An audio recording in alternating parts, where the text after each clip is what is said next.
This is a third video on section 5.5, absolute extrema. And in this video we're going to look at example 155. We're going to start this example and we'll conclude it in the next video or two. So we're going to start with f of xy is x squared y squared minus xy. And bounded by the region, well, it's on the region bounded by the curves x squared plus y squared less than or equal to 1 and y greater than or equal to 0. Now x squared plus y squared less than or equal to 1 is the region bounded by the unit circle, because x squared plus y squared equal to 1 is the unit circle. But we're restricting our attention to y greater than or equal to 0. And so we're just looking at the top half of the unit circle, but we're also looking at the boundary around here. And so we have a continuous function on a closed bounded region. It has a max and it has a min guaranteed by the extreme value theorem. So for example 155, we're going to find those extrema. So we start by calculating the partial derivative with respect to x, factor out a y to make it easy to find the critical points, calculate the partial derivative with respect to y, factor out the x to make it easier to find the critical points. One critical point that jumps out at us right away is 0, 0, right? If x is equal to 0 and y is equal to 0, we have a critical point. If x and y aren't 0 though, then the 2xy minus 1 is equal to 0, and so y is equal to 1 divided by 2x. So these are the two kinds of critical points we have. One is simply the point 0, 0, and the other is a point along the curve y equals 1 divided by 2x. So let's explore these, subject to this constraint here.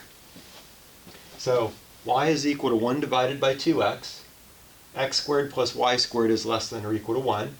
Substitute 1 divided by 2x in for y. So we have x squared plus 1 divided by 4x squared less than or equal to 1. Let's multiply through by 4x squared. When you multiply both sides of an inequality by a positive number, you preserve the inequality. So we just multiply through by 4x squared. So now we have 4x to the fourth plus 1 is less than or equal to 4x squared.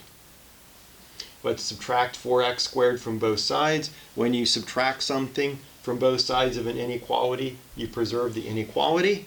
Then we notice that this is actually a perfect square. So we have 2x squared minus 1, that quantity squared is 4x to the fourth minus 4x squared plus 1. Now, this tells us something very important.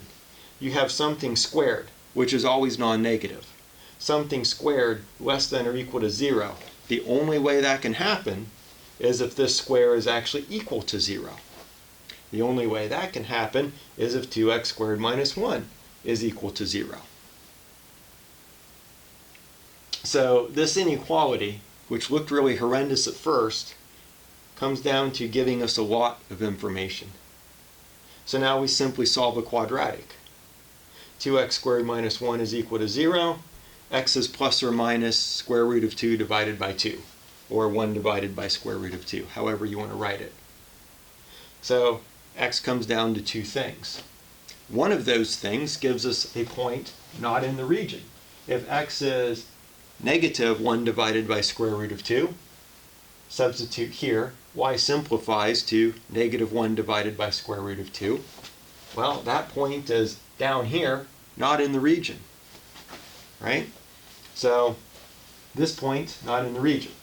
So when x is 1 divided by square root of 2, substitute, simplify, y is also 1 divided by square root of 2, which we can write as square root of 2 divided by square root of 2.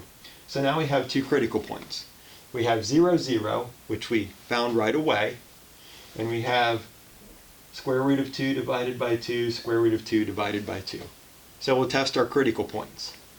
F of 0, 0 is 0. F of square root of 2 divided by 2, square root of 2 divided by 2 is negative 1/4. Those might be our extreme. We'll have to see. But we're going to check the boundary. And I'm out of board space, and so in the next video we'll check the boundary.